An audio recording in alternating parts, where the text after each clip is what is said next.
Welcome to The Explainer. I'm genuinely thrilled you're here today because we're unpacking something that, let's be honest, hits incredibly close to home for almost all of us.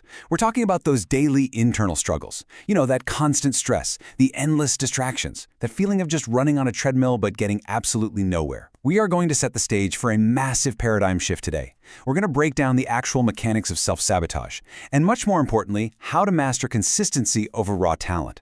All right, let's just dive right into this and figure out why so many of us get stuck.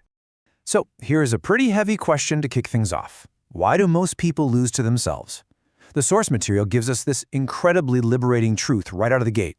Look, you really don't need to be the smartest person in the room.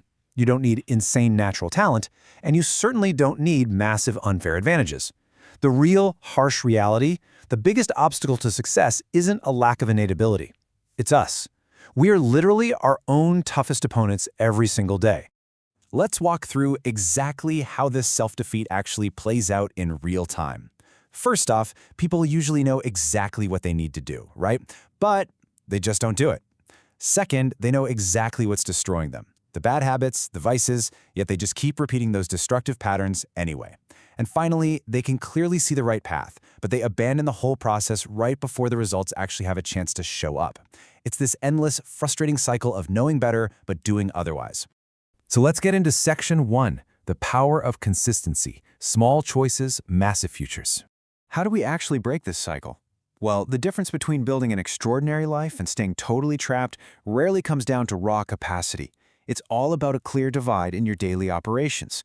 On one hand, you have the vast majority of people living in this constant, completely exhausting state of reacting.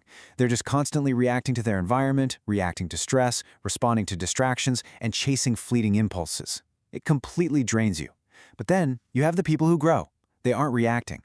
They are intentionally building their lives through consistency. They are proactive, not reactive. Which brings us to this absolutely crucial anchor quote from our source text. You become what you repeat.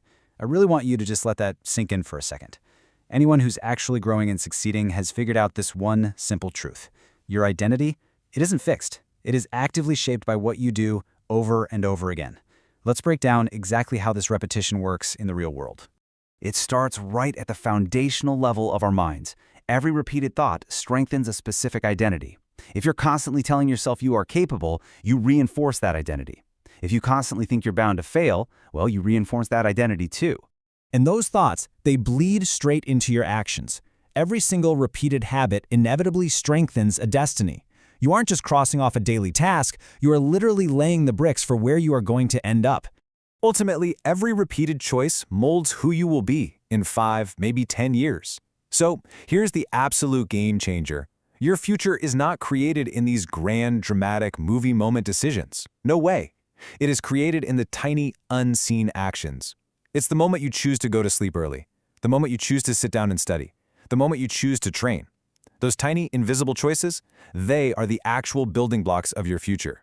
Now, to make those choices consistently, we really need to bust a massive myth. We always think we need motivation to get moving, right? Actually, scratch that. The source explicitly tells us that success does not belong to the most motivated people. It belongs to the people who have learned to take action even when they have absolutely zero motivation. Why? Because motivation is completely fleeting. It comes and goes with your mood or the weather or, honestly, how much coffee you've had. Discipline, on the other hand, is permanent. Discipline is the thing that actually gets the unseen work done. Moving to Section 2, Environment beats willpower. The external rule of success. We've been talking a lot about internal choices, but let's pivot to external factors for a second. Here is a stark reality we all just need to accept. Relying solely on sheer willpower is a huge mistake. In the long run, your environment will always defeat your willpower, no matter how mentally tough or disciplined you think you are. Think of willpower kind of like your smartphone battery that inevitably drains over the day. Your environment is the charger, or, the app that drains it the fastest. It's honestly a very simple, undeniable equation. If you spend your time surrounded by distractions, you are going to become distracted. If you live surrounded by negativity, you are going to become negative. And if you surround yourself with people who have zero direction in life, you'll start wandering without direction yourself. So protecting your environment is quite literally the act of protecting your future. You absolutely have to curate what and who is around you. Let's dive into Section 3, the mastery of emotions. your internal compass. So even if you have a totally perfect environment, failing to control your emotional state can completely wreck your progress. The text outlines this very dangerous domino effect, called the cascade of failure. It goes like this. Step 1, you experience a momentary, uncontrolled emotion. Step 2, that feeling drives a highly impulsive decision. Step 3, that impulsive decision generates a mistake. And finally, Step 4, repeating that mistake generates years of regret. Just one single unchecked feeling can snowball into a total long-term disaster. But if we flip the script, we see what's called the cascade of success. When you finally learn to govern your own emotions, you develop an advantage that literally no amount of money can buy. Clarity. That's step 1. And when you have clarity, step 2 follows completely naturally. You find direction. With direction comes step 3, which is making actual progress. And finally, when you're making progress, something incredibly beautiful is born that everyone is always searching for: confidence. And that leads us to section 4, true confidence, built on proof, not quotes. Let's talk about that real confidence for a minute. We need to completely debunk the idea that true confidence comes from empty hype or, just scrolling through motivational quotes on your phone. Here is the absolute game changer. True confidence is an identity built on the accumulation of personal, undeniable proof. It comes from the proofs you stack up for yourself every single day. Every time you actually keep a promise to yourself, you strengthen your identity. Every time you overcome a tough challenge, you strengthen your mind.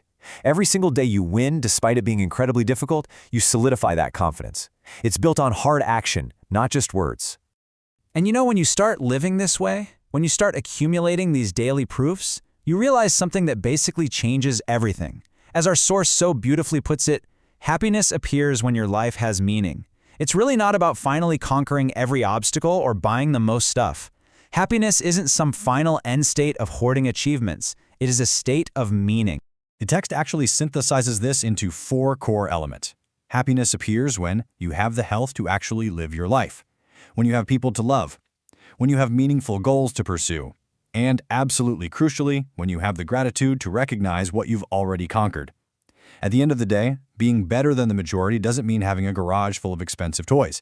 It means functioning better, thinking better, choosing better, and ultimately, just living a better life. This brings us to our ultimate contrast. While the vast majority of people are out there basically fighting against themselves every single day, true self-mastery allows you to stop fighting and start working alongside your own mind. This is, for sure, perhaps the single most valuable skill a human being can ever develop. Because when you master yourself, you stop being a victim to your circumstances. You start consciously building the exact person you actually desire to become. So I want to leave you with this final, truly provocative thought. Take a hard look at your daily habits. Look at how you react to stress. Ask yourself honestly, are you working against or are you working with your own mind? The paradigm shift is right there waiting for you. The end of self-sabotage literally starts the very moment you decide to build rather than react. Thank you so much for joining me on this explainer today, and I really hope this gives you the clarity to start accumulating your own undeniable proof right now. Catch you next time.